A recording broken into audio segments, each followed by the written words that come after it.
an opportunity now to clarify any issues that you have through asking 2 questions. You could ask one now and one later, or you could ask both of them right away to the Cabinet Secretary. Thank you, Madam Speaker. Madam Speaker, I would want to ask 2 questions, one now, then give colleagues an opportunity to raise their issues, then the second one at the end. The first one, Madam Speaker, it is the policy of the government, at least going by the pronouncements of the President on many occasions, that we try and assist as many youth as possible to get employment opportunities outside the country. Madam Speaker, is it not shocking that despite that policy, the Prime Cabinet Secretary is not able to tell the country the identities of the Kenyans working outside the country? Madam Speaker, that a whopping 316 of them have died while out of the country. It shows, Madam Speaker, that this answer will not only bolster the employers who, in one way or the other, contribute to the death of these people, but also it will discourage parents from encourage. Yes, Speaker, I know where you're going. Senator, you do not know where I'm going, Senator Boni, because I have not indicated. Yes.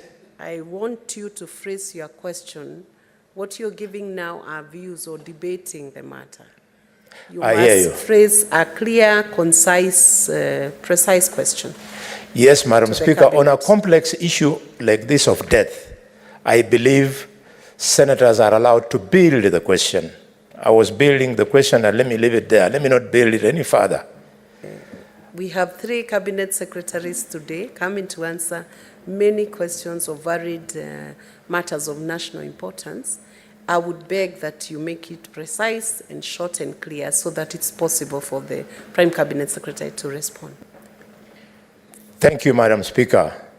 Madam Speaker, what I was building to is that could the Cabinet Secretary be compelled to table the list of all Kenyans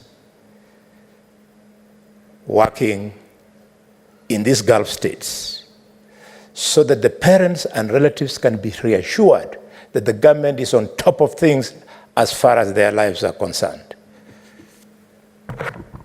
Prime Cabinet Secretary, please respond.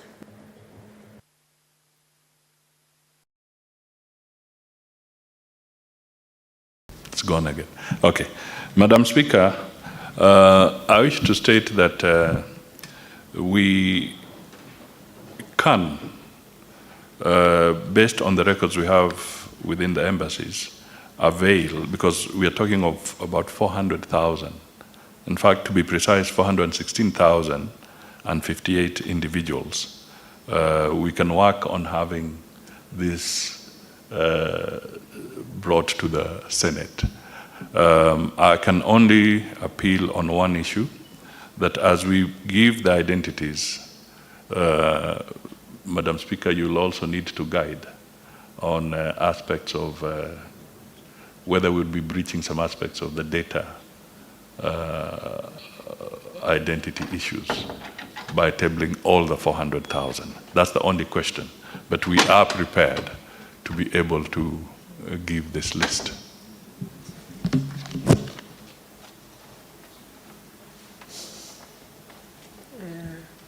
Maybe to give a guide on that, tabling of that data will be subject to the Data Protection Act. So the data may be tabled, but subject and compliance with the existing laws within those parameters so that the individuals are equally protected as that evidence is being given. And then it will be subject to release or examination to the senator who is requesting for it, not for public display, without the consent of the individuals who are working in the Gulf. Thank you. Honorable Senators, you now have an opportunity to ask questions, but make sure you are not building the way Senator Boni Khalwale was building to save on time so that we can accommodate many more. Senator Derito Kenywa.